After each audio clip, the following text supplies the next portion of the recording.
नमस्कार. अनिताताई इंगळे आणि सोपान काका चव्हाण यांच्या माध्यमातून प्रभाग क्रमांक 33 मधील महिलांसाठी भव्य दिव्य अशा होम मिनिस्टर कार्यक्रमाचं आयोजन करण्यात आलं होतं.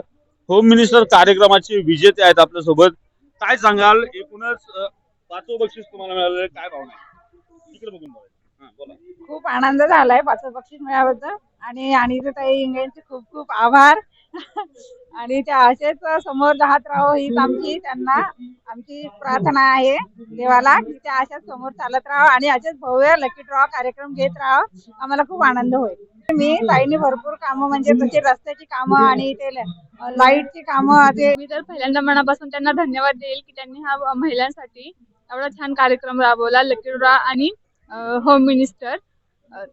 ताई ह्या प्रत्येक काम एकदम मनापासून करतात आणि त्यांच्याकडे बघून उलट आम्हाला अशी ऊर्जा येते की आपणही काहीतरी करावं आणि त्यांच्या अशा कार्यक्रमात सहभाग घेऊन आणि बक्षीस मिळवून मलाच खूप आनंद होते की मी त्यांच्या अशा कार्यक्रमाची साथीदार आहे.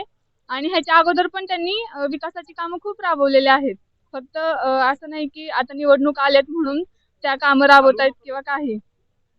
इतर कोणत्याही वेळी कोणताही कार्यक्रम असो त्या मनापासून आमच्या लेन मधली शिवजयंती होते तिथं सुद्धा त्या दरवर्षी हजर असतात. म्हणजे कोणताही कार्यक्रम असो किंवा काहीही असो ताईंना फक्त आमंत्रण एक पाठवलं की त्या अजिबात काही म्हणत नाहीत की मला दुसरी कामं आहेत किंवा काय, आवर्जून येतात.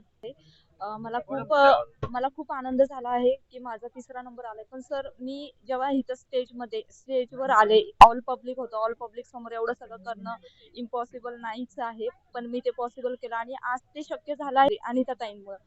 अनिताताईंची कामगिरी पण खूप छान आहे आणि आम्हाला दरवर्षी म्हणजे काही ना काही दरवर्षी आम्हाला जानेवारीमध्ये त्यांनी काही ना काही छोटे म्हणजे छोटे छोटे म्हणण्यापेक्षा आम्हाला ते मोठेच आहे ते गिफ्ट आम्हाला त्यांनी आमच्या घरपोच होम डिलिव्हरी असते.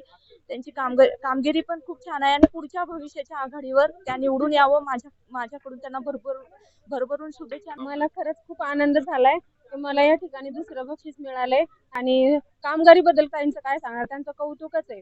मोठ्यातली मोठी इंग्लिश मीडियम स्कूल असो किंवा लहानातली लहानात जिल्हा परिषद शाळा असो, काही प्रत्येक शाळेला भेट देतात, प्रत्येक शाळेत मदत करतात आणि आपल्या भीमनगरला इतकं घाणेरडा वास येत होता, लोक कचरा टाकत होते, कुठनं प्रदूषण होत होतं, ताईंनी त्या ठिकाणी जाळी लावली आणि प्रदूषण मुक्त केलेलं आहे. ते पण खूप छान वाटतं. असं काय म्हणजे खेळून आता इथं खेळण्यासाठी मी बघण्यासाठी आले होते मेन गोष्ट.